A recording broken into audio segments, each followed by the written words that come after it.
Okay, let's talk superfoods. This is where I get really excited because we have some really cool guest appearances today in our green smoothie. First of all, we have Goji Berries.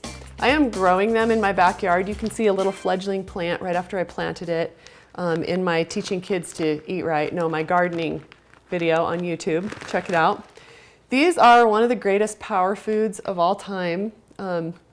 Some research shows that the longest living people on the planet rely heavily on goji berries, which are grown primarily in like the Himalayas, like Tibet.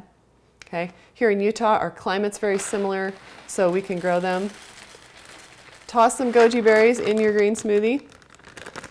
They are extremely high in protein, like more than any fruit on the planet, and higher ORAC score or antioxidant score than pretty much anything except maybe raw dark chocolate.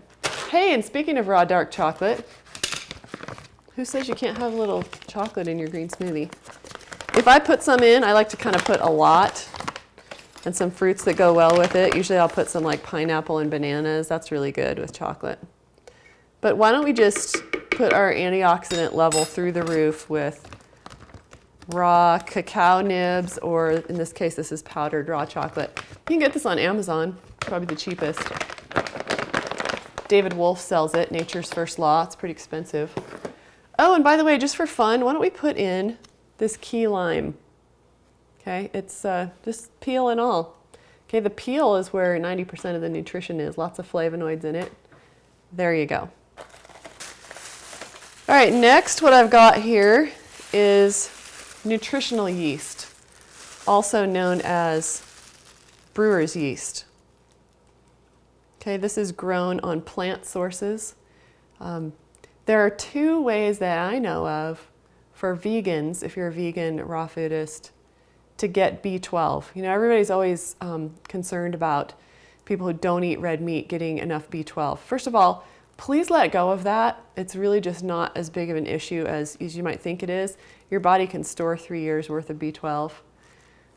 So, eat a slab of red meat every 3 years if you really feel the need. Lots of us who eat a plant-based diet have been tested at very healthy B12 levels, including quite a few of my readers who write me about it. But nutritional yeast or brewer's yeast is a source of B12. It's a plant-based source of B12, so that's kind of nice. I also like to put like coconut oil on popcorn, and some of this makes it's kind of a buttery, nutty taste. It's really good on popcorn with a little original crystal Himalayan salt, coconut oil, yum. Okay, so we've got a little nutritional yeast in there. And then the other source that I know of in a plant form of B12 is aloe vera. Now you can get aloe vera in a bottle, but I like to just get the plant itself. But if somebody gets a sunburn, I cut off a piece of this, cut it in half like this, rub it all over their sunburn. Sunburn is gone. It's just gone in a matter of hours. This is amazing stuff. Or if you get burned at the stove. Okay, it has a similar effect on your insides. Don't use a ton of it. It can give you some digestive issues, but use a little bit in your green smoothie. It has a very powerful stimulating effect on your immune system, just like is well documented by putting it on a burn. Okay, I don't usually put everything all in one green smoothie, but I'm just kind of showing you the options here. Okay, some of you are really preoccupied with protein. I really wish I could disabuse you of that idea that you need more protein than what is found in plant foods. But if you really feel you need more protein, like maybe you're bulking up, you're a weightlifter. My oldest son, who is a really standout baseball pitcher and outfielder, is always wanting to bulk up like most 15-year-old boys. But I don't want him eating whey protein, and I don't want him eating soy protein. And rather than go into the whys of that, I will just say that you need to read the China study, biggest study in the history of nutrition, to know why you want to stay away from the whey protein. And there's a lot of information in my 12 myths about nutrition.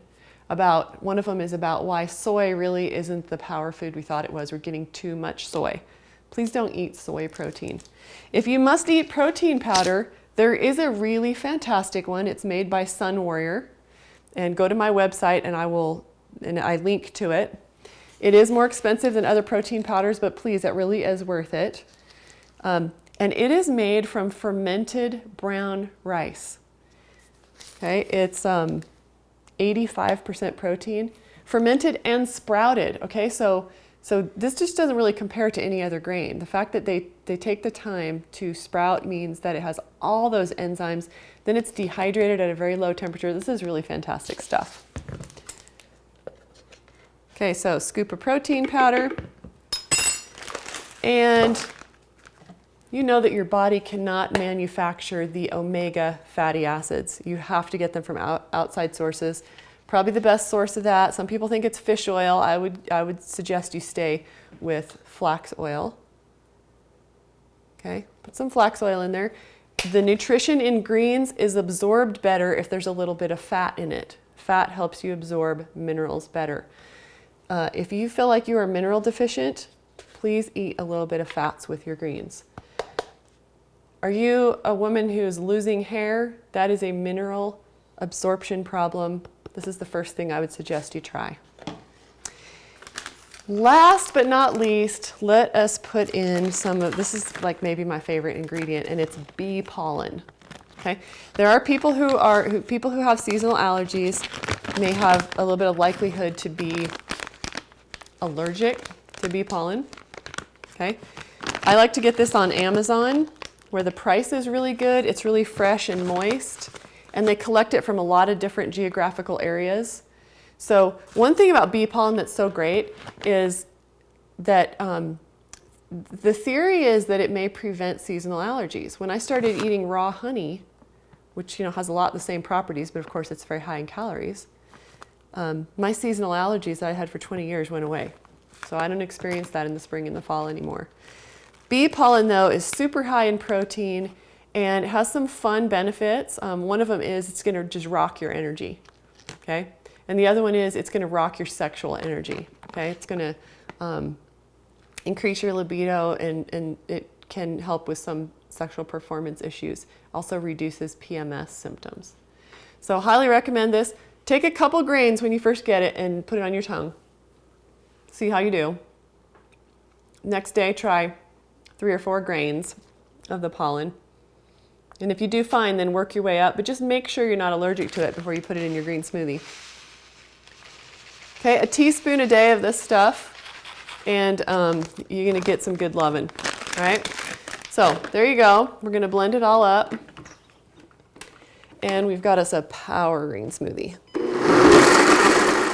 Okay, I don't know how you make a more nutritious drink than this. It's not so pretty. If you don't like it, then add some more berries. Okay,